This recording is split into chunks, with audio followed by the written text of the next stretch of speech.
La caída de Raccoon City no comenzó el día en que los zombies tomaron las calles, tampoco empezó cuando William Birkin mutó en las alcantarillas, ni cuando el gobierno decidió borrar la ciudad del mapa.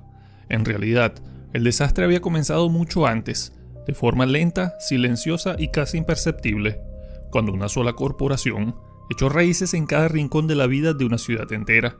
A simple vista, Raccoon City parecía un lugar tranquilo, una ciudad mediana del medio oeste de los Estados Unidos, rodeada por los bosques y montañas Arklay, con barrios residenciales, negocios, un hospital general, parques e incluso un zoológico. Un lugar que transmitía normalidad. Durante años, muchos de sus habitantes vieron a Umbrella como la responsable directa de su prosperidad. La farmacéutica trajo empleos, financió obras, impulsó la economía local y convirtió una ciudad pequeña en un centro urbano moderno y bastante prometedor. Pero ese crecimiento tenía un precio. Umbrella no solo trabajaba en Raccoon City, la moldeaba desde dentro. Su influencia alcanzaba el ayuntamiento, la policía, el sistema de salud y buena parte de la infraestructura urbana. Bajo las afueras de la ciudad operaban laboratorios subterráneos. En las montañas Arklay existían centros de investigación encubiertos. En distintos puntos funcionaban plantas de tratamiento, instalaciones de desechos biológicos y complejos privados que, en apariencia, no tenían nada de sospechoso. Incluso edificios civiles convivían con operaciones clandestinas que la mayoría de la población jamás llegó a conocer. Raccoon City no era simplemente una ciudad donde Umbrella tenía presencia, era una ciudad reconfigurada por la corporación hasta el punto de permitirle ocultar sus experimentos casi a simple vista. Todo se volvió más peligroso cuando Umbrella llevó sus investigaciones a un nuevo nivel. Tomando como base el virus progenitor, la corporación desarrolló el virus T, el proyecto Tyrant y más adelante el virus G. Para ello, utilizó instalaciones como el laboratorio Arklay, el centro de formación ejecutiva, la mansión Spencer y después Ness, el gigantesco laboratorio subterráneo oculto bajo las afueras de la ciudad. Mientras esas investigaciones crecían en las sombras, Raccoon City seguía con su vida diaria sin saber que ya estaba al borde del abismo. Uno de los primeros grandes detonantes visibles de la tragedia se produjo el 11 de mayo de 1998. Ese día tuvo lugar un brote biológico en las instalaciones de Umbrella en las montañas Arklay. El responsable no fue un accidente cualquiera, sino la reina sanguijuela, una bioarma nacida de los restos y la conciencia imitada de James Marcus, antiguo investigador y cofundador de Umbrella, traicionado y asesinado años atrás. Su venganza desató el caos dentro del complejo. Investigadores y personal de seguridad quedaron expuestos al virus T, varias criaturas se escaparon y el desastre empezó a extenderse más allá de los laboratorios. A partir de entonces, los bosques Arklay se convirtieron en un territorio casi maldito.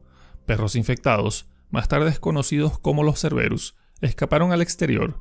Campistas, excursionistas y familias que vivían cerca de la zona empezaron a desaparecer o a aparecer mutilados. Al principio, las autoridades intentaron explicarlo como ataques de animales salvajes.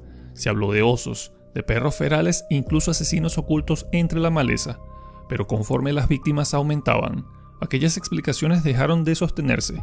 Los cadáveres presentaban señales de canibalismo, mordidas humanas y una violencia que no encajaba con los patrones normales de este tipo de ataques. Y aquí conviene aclarar algo importante. Muchas de estas víctimas no se transformaron en zombie porque el virus T no funciona como una resurrección instantánea. Lo que hace es infectar el cuerpo todavía funcional y reescribirlo con el tiempo. Si la víctima muere por completo o queda demasiado destruida durante el ataque, la transformación no llega a producirse. Eso ayuda a explicar por qué algunos personajes, como Kenneth Sullivan, no se transformaron, mientras que otros como Forrest Speyer y Edward Dewey sí lo hicieron. La situación fue empeorando durante mayo, junio y julio. La policía del condado no pudo controlar lo que estaba ocurriendo, y finalmente, el caso fue transferido a STARS, la unidad de élite del RPD. Oficialmente su misión era investigar los extraños asesinatos de Arklay, pero detrás de esa operación había otro plan en marcha.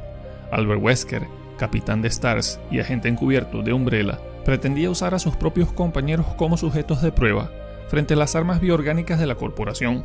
La noche del 23 de julio de 1998, el equipo Bravo fue enviado a las montañas Arklay para investigar los asesinatos y desapariciones que llevaban semanas aterrorizando la región. Lo que parecía una simple misión de reconocimiento terminó convirtiéndose en el primer descenso directo al corazón de los experimentos de Umbrella.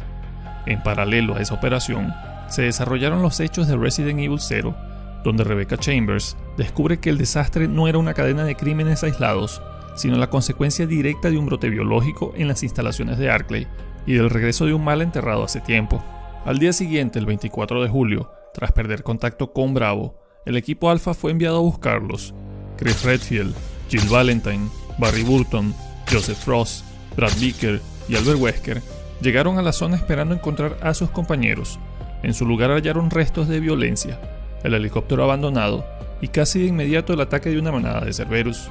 Joseph murió en segundos, Brad huyó en el helicóptero presa del pánico y el resto del equipo, sin otra salida, corrió hacia la única estructura cercana, la mansión Spencer. Lo que encontraron dentro no fue una simple mansión aislada, sino uno de los centros de investigación más importantes de Umbrella.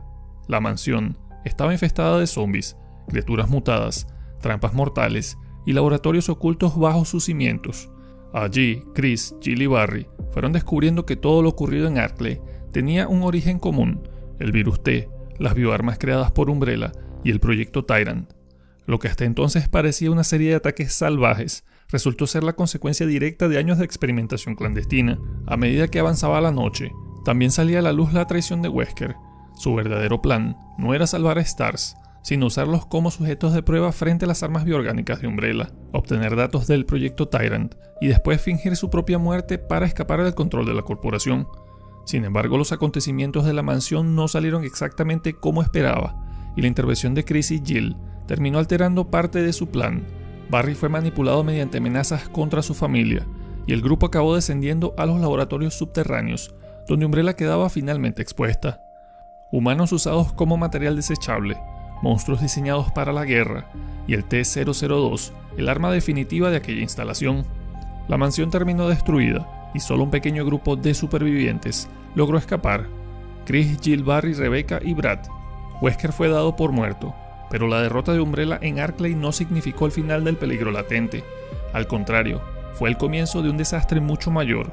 La mansión explotó, sí, pero no hubo justicia. Las pruebas quedaron enterradas entre los escombros. Umbrella esquivó la responsabilidad, y las criaturas que habían escapado al exterior no desaparecieron con la explosión. Cerberus, sanguijuelas, cuervos infectados e incluso algunos zombies siguieron deambulando por los bosques y zonas cercanas a la mansión. Con el amanecer del 25 de julio de 1998, los supervivientes de STARS regresaron a Raccoon City convencidos de que habían presenciado un crimen gigantesco. Habían visto laboratorios ocultos donde se desarrollaban armas bioorgánicas, experimentos con el virus T y la implicación directa de Umbrella en todo aquello. Ellos creían que bastaría con contar la verdad para iniciar una investigación, pero lo que encontraron fue una muralla de silencio y encubrimientos. Brian Irons, el jefe de policía y hombre corrompido por Umbrella, desacreditó sus testimonios, frenó cualquier intento serio de investigación y ayudó a enterrar lo ocurrido en Arklay antes de que llegara al público. La versión oficial protegía a la corporación. Con todo esto, la destrucción de la mansión no había resuelto nada. Solo había eliminado una de las instalaciones donde Umbrella llevaba años experimentando. Otras seguían activas, y en las semanas posteriores comenzaron a multiplicarse los reportes de desapariciones, ataques brutales, avistamientos de criaturas extrañas y cadáveres hallados en condiciones perturbadoras. Lo que antes parecían incidentes aislados empezó a revelar un patrón imposible de ignorar. El 17 de agosto, esos informes ya eran demasiado frecuentes como para pasarlos por alto. Había rumores de monstruos dentro de la propia ciudad, ya no solo en las montañas. Para la mayoría de los ciudadanos, seguían siendo historias extrañas o exageraciones, pero para Chris, Jill y los demás supervivientes de STARS, aquello era solo la confirmación de que el desastre no había terminado con la mansión Spencer. Chris fue uno de los primeros en entender que el problema iba mucho más allá de Raccoon City. Sabía que Umbrella tenía instalaciones por todo el mundo y que la raíz del horror no estaba solo en Arklay, sino en la propia estructura internacional de la corporación. Por eso el 24 de agosto de 1998 partió hacia Europa para continuar la investigación. Barry Burton planeaba seguirlo después de poner a salvo a su familia.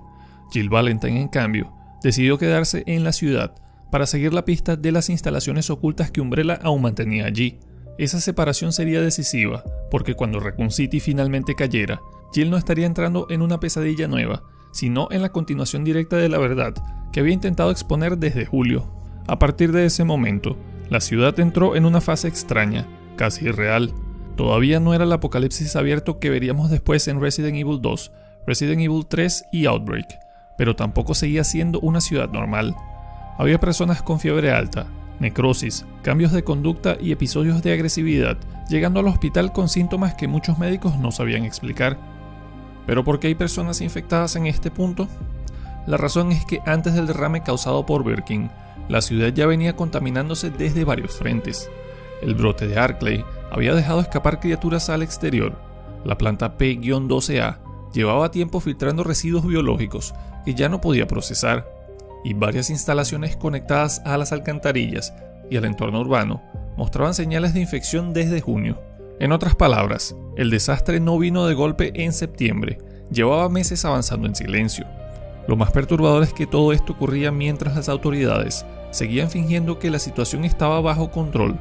Irons no preparó a la ciudad para una crisis, no reforzó una respuesta de emergencia, no escuchó las advertencias de STARS, hizo exactamente lo contrario, protegió a Umbrella, restringió información y debilitó todavía más la capacidad de reacción de Raccoon City. Así, mientras la superficie mantenía la ilusión de normalidad, en el subsuelo se estaba preparando el evento que convertiría una crisis silenciosa en una sentencia de muerte colectiva. Ese punto de no retorno llegó entre la noche del 22 y la madrugada del 23 de septiembre de 1998.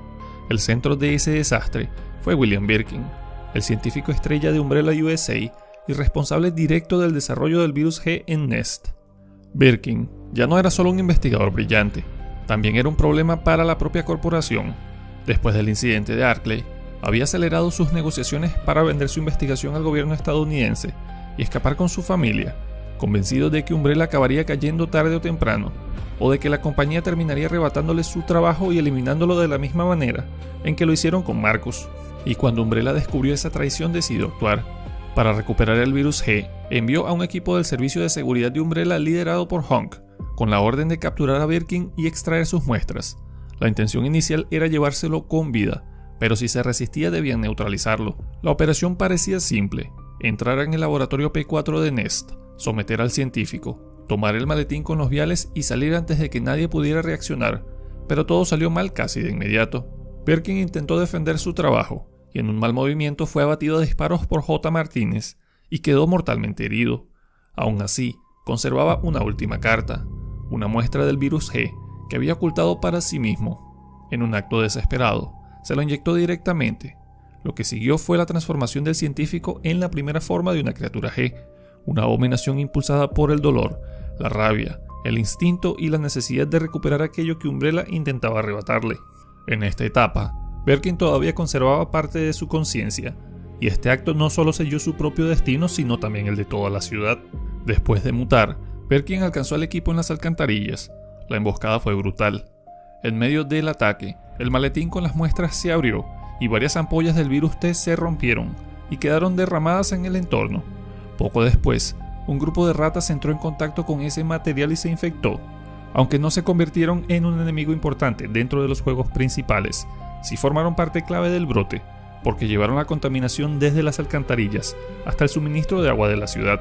A partir de ahí, la crisis dejó de ser un conjunto de focos dispersos y se convirtió en un brote urbano a gran escala. Las ratas, junto con la contaminación del sistema de alcantarillado, ayudaron a extender el virus por la infraestructura de Raccoon City, acelerando de forma brutal la llamada enfermedad caníbal. Ese fue el detonante inmediato de la caída de la ciudad, pero no el único origen del problema, porque Raccoon City ya venía deteriorándose desde mayo, pero este sí fue el evento que transformó una amenaza latente en una sentencia de muerte. En cuestión de horas, Nest cayó en el caos, muchos investigadores murieron, las bioarmas se escaparon y la infección terminó de apoderarse de las instalaciones subterráneas. Al mismo tiempo, en la superficie, la ciudad entró en una fase de confusión absoluta. La violencia comenzó a dispararse, los hospitales empezaron a saturarse con pacientes que presentaban los síntomas de la enfermedad caníbal, y la población todavía intentaba seguir con sus vidas normales, sin comprender que el brote ya había alcanzado el punto de no retorno.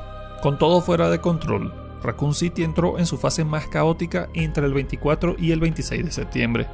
La infección ya no se limitaba a focos concretos ni a pacientes aislados. El agua contaminada, las ratas esparciendo el virus y el colapso de los servicios de emergencia habían convertido a la ciudad entera en un lugar hostil. Durante esas primeras horas, todavía hubo una enorme confusión. Mucha gente seguía yendo a trabajar y parte de la población aún intentaba mantener su rutina diaria, mientras en otras zonas ya se producían ataques, disturbios y escenas de canibalismo a plena luz del día. Los medios hablaban de motines, de una supuesta fuga radioactiva o de una extraña enfermedad, mientras la policía trataba de improvisar barricadas y rutas de evacuación.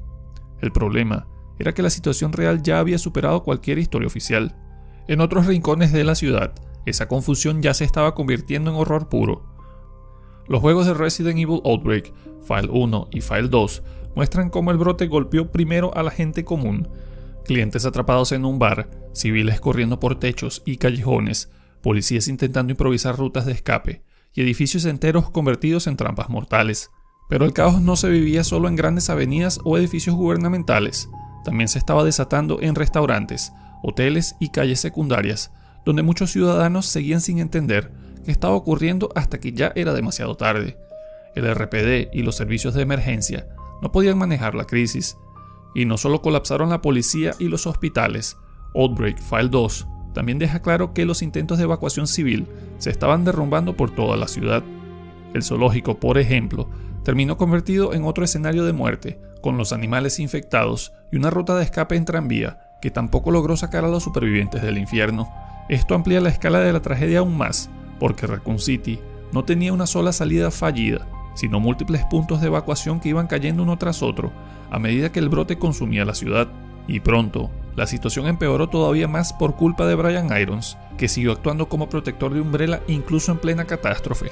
El hospital general comenzó a llenarse de infectados, donde el colapso también puede verse desde la perspectiva de médicos, pacientes y supervivientes comunes.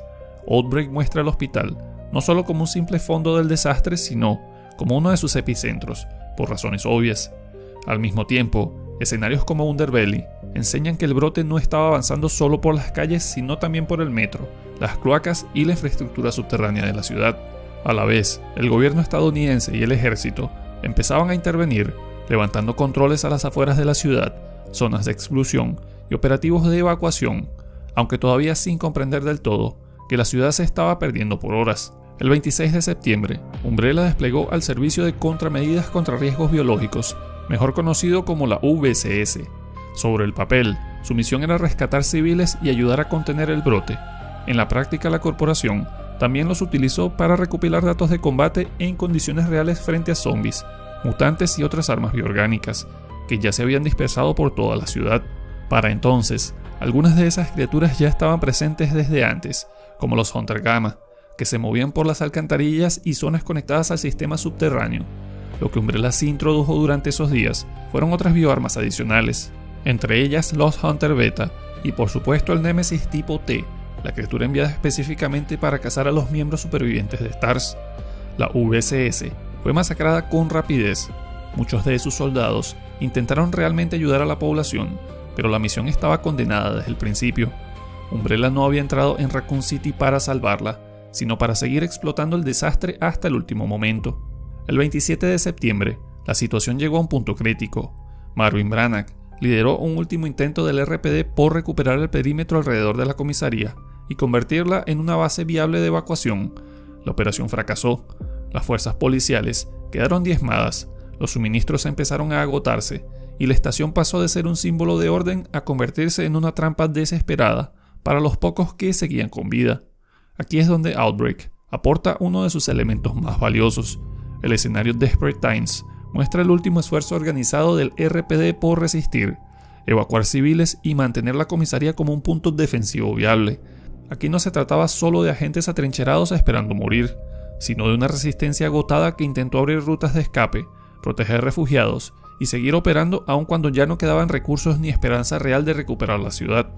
Por eso cuando Leon llega al RPD al día siguiente, no entra en un edificio recién atacado, sino en los restos de una defensa que llevaba horas desmoronándose. Para ese punto, Némesis ya rondaba las inmediaciones del centro, buscando eliminar a los miembros supervivientes de STARS y borrar a quienes todavía podían contar la verdad. Por eso cuando Jill intentó abandonar Raccoon City el 28 de septiembre, no solo tuvo que enfrentarse al caos y a los zombies, sino a un cazador incansable con la única orden de localizarla y acabar con ella. En su huida, se cruzó con Brad Vickers, que ya venía siendo acosado por la criatura, y poco después se unió a los miembros supervivientes de la VCS.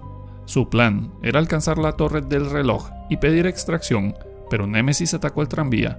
Mikhail se sacrificó para contenerlo, y cuando por fin parecía que el rescate llegaría, la criatura derribó el helicóptero. Jill logró herirlo, pero terminó infectada por una cepa mutada del virus. Mientras Jill luchaba por seguir con vida, el 29 de septiembre marcó otra transición decisiva en la tragedia. El ejército estadounidense consideró que la operación de contención había fracasado y empezó a retirarse, dejando una ciudad ya prácticamente perdida. Para entonces Jill ya había pasado por la comisaría el día anterior, durante su huida de Némesis. Fue esa noche del 29 de septiembre, cuando Leon Scott Kennedy, llegando tarde a su primer día de trabajo, y Claire Redfield, que había ido a la ciudad buscando a Chris, cruzaron las barricadas rotas y entraron en Raccoon City sin comprender todavía la magnitud del horror. Ambos quedaron separados tras el accidente con el camión cisterna y terminaron encontrando refugio en el RPD, que para entonces ya estaba invadido y casi sin supervivientes. Allí Leon conoció a Marvin y más tarde a Ada Wong, mientras Claire encontraba a Sherry Birkin. Al mismo tiempo, Umbrella desplegó al T-00, conocido como Mr. X, en la comisaría con órdenes de eliminar supervivientes y recuperar el virus G. Eso también ayuda a entender mejor el contraste entre los protagonistas principales y el resto de la ciudad. Leon y Claire viven en el corazón del desastre desde la comisaría, las alcantarillas y Nest, pero Outbreak enseña que al mismo tiempo, otros supervivientes estaban librando batallas paralelas en el hotel, hospital, los túneles, laboratorios, estación del metro, el parque y otros edificios civiles. Porque la caída de Raccoon City no fue la historia de un solo grupo resistiendo a las criaturas, fue una ciudad entera rompiéndose al mismo tiempo desde decenas de frentes distintos. En las primeras horas del 30 de septiembre, las dos historias convergieron en las entrañas de la ciudad. Mientras Carlos luchaba por encontrar una forma de salvar a Jill, Leon y Claire descendían por las alcantarillas hasta Nest y descubrían la verdadera magnitud del Proyecto G. Allí comprendieron que los zombies de la superficie no eran más que el síntoma visible de un sistema entero de investigación clandestina incubado bajo los cimientos de Raccoon City. Sherry fue infectada por William Birkin, que le implantó un embrión G, y eso obligó a Claire y a Ned a buscar una forma desesperada de salvarla. En paralelo, Carlos consiguió la vacuna contra la cepa del virus que Némesis había infectado a Jill, devolviéndole la posibilidad de seguir luchando. En Nest, Annette intentó reparar parte del daño que su familia había ayudado a crear, y con su ayuda, Claire logró obtener el antígeno necesario para extraer la infección de Sherry antes de que el embrión completara su desarrollo. Ada reveló entonces sus verdaderas intenciones, y finalmente Leon y Claire lograron derrotar tanto a Mr. X como a las formas finales de William Birkin, antes de escapar en el tren con Sherry. Para entonces Jill también había vuelto a ponerse en pie. La ciudad seguía ardiendo, pero unos pocos supervivientes aún conservaban una oportunidad de salir con vida. Sin embargo, para entonces ya nadie con poder real creía que Raccoon City pudiera salvarse, y aún en sus últimas horas, la ciudad seguía produciendo pequeñas historias de resistencia desesperada. Los escenarios finales de Outbreak muestran a los últimos grupos remanentes intentando sintetizar una vacuna experimental, escapar por instalaciones de Umbrella o simplemente sobrevivir unos minutos más antes de la esterilización. No todos esos caminos tienen una cronología cerrada o un final único, pero sí refuerzan algo esencial. Incluso cuando el gobierno ya había decidido borrar Raccoon City del mapa, todavía había personas anónimas luchando por salvarse, salvar a otros, o al menos impedir que el horror de Umbrella desapareciera sin dejar testigos. Además, Hong consiguió contactar con Umbrella y escapar con una muestra del virus G, lo que demuestra que incluso en medio de la tragedia, las operaciones de la corporación seguían en marcha. El gobierno estadounidense, por su parte, tomó la decisión final y puso en marcha la estrategia de esterilización. En la madrugada del 1 de octubre de 1998, la ciudad fue condenada oficialmente. En los últimos momentos, Jill y Carlos avanzaron hacia la planta P-12A. Némesis sufrió su mutación final, y Jill lo derrotó con la espada de Paracelsus, antes de ser rescatada por Barry Burton, que había esperado que se levantaran las restricciones de vuelo para volver por ella. Poco después, el misil cayó sobre el corazón de Raccoon City. Más de 100.000 personas murieron entre infectados y no infectados, y la ciudad quedó reducida a un cráter. Así, terminó la caída de Raccoon City, no como un accidente repentino, sino como la consecuencia inevitable de años de corrupción, experimentación y encubrimiento. Resident Evil nació en la mansión Spencer, pero se convirtió en leyenda cuando Raccoon City cayó. Y con esto, llegamos al final de este video. Espero que te haya gustado, y si es así, recuerda darme un like, suscribirte si aún no lo has hecho, y activar la campanita de notificaciones para estar al tanto de mis nuevos videos. Además, quiero dar una mención especial a los miembros del canal, quienes hacen posible que sigamos explorando este tipo de historias tan perturbadoras e interesantes. Gracias por su apoyo constante. Y si tú también quieres apoyar el canal y acceder al contenido exclusivo y videos antes que nadie y otras ventajas, te invito a hacerte miembro. Solo tienes que darle clic al botón que dice unirse debajo del video. Nos vemos en el próximo. Hey, aún no te vayas. Si te gustó mi video, me gustaría recomendarte este video, o este otro video que está muy interesante.